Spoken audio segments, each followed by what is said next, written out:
Welcome, and thank you for joining me in exploring yet another avenue on the path of the seeker. Today I'm excited to share with you one of my favorite ideas.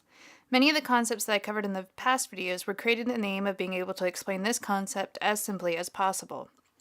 When I realized that each person has their own subjective reality, any desire to try and convince anyone of my point of view completely faded. There was no reason to attack another person's perception of reality and no reason to validate my own. It has brought me a great deal of peace.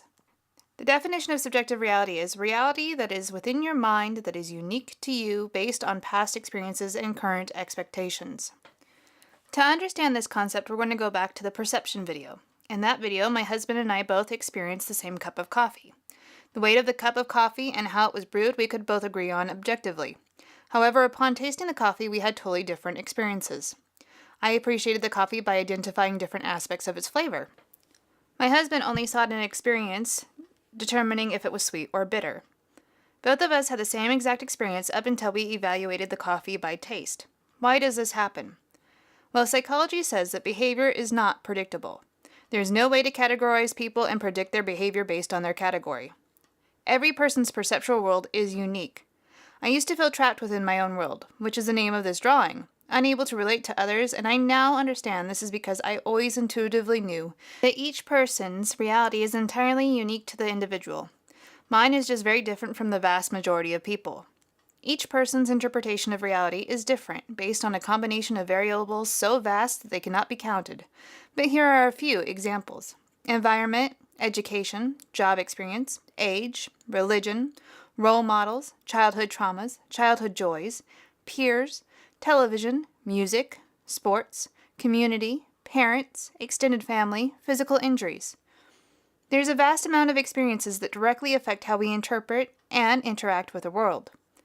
I was watching a TED Talk recently where a professor of neuroscience from the University of Sussex, England, was talking about how he perceives that all of us are walking around hallucinating. This is a very interesting way to describe creating our own subjective realities. The brain, he explained, is just making its best guesses as to what it is perceiving through our five senses. This is why when we look at optical illusions, they can trick our eyes. Even more amazing, he stated that when we agree about our hallucinations, we call it reality.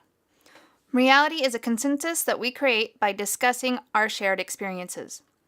Even when we have experiences like drinking that coffee, for example, we might not agree upon all of it being the same, but we agree that we both tasted the coffee. That's how it works. In fact, it blew my mind when I discovered that society dictates and decides what is abnormal behavior. Abnormal behavior in one community might be perfectly acceptable or even revered in another community. I love the story of the Native American man going through a psychiatric ward and saying, "These are your shamans."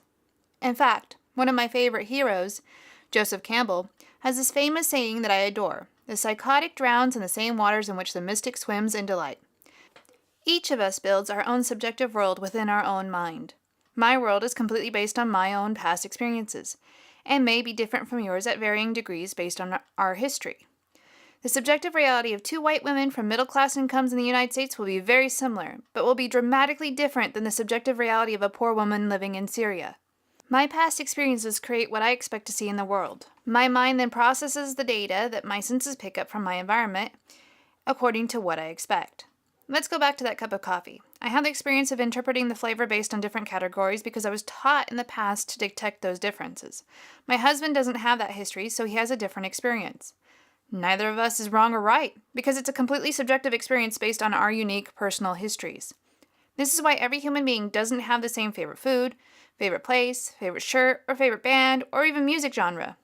We each have a unique history forming unique expectations that in turn create totally different subjective realities.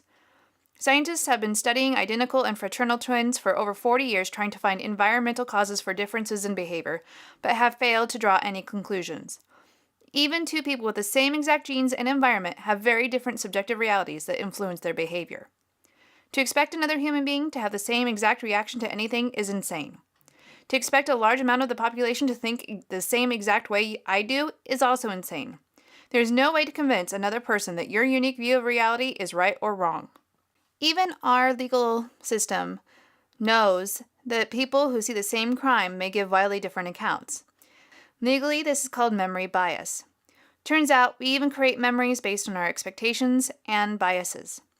This also explains fake news. To the person reporting it, based on their expectations and their experiences, the way they interpret things are just vastly different from the people who disagree. In fact, we seek out the information that conforms to our own expectations and biases, just like the self-fulfilling prophecy. Our mind wants to interpret all of the information that it receives and put it in a nice little box so that we feel safe and everything is easily explained. We actively seek out the information that confirms our subjective reality. The best tool to use against this narrowing of perception is learning to listen to other people. Listen to people who have a vastly different subjective reality from your own. At first, you're going to experience something called cognitive dissonance.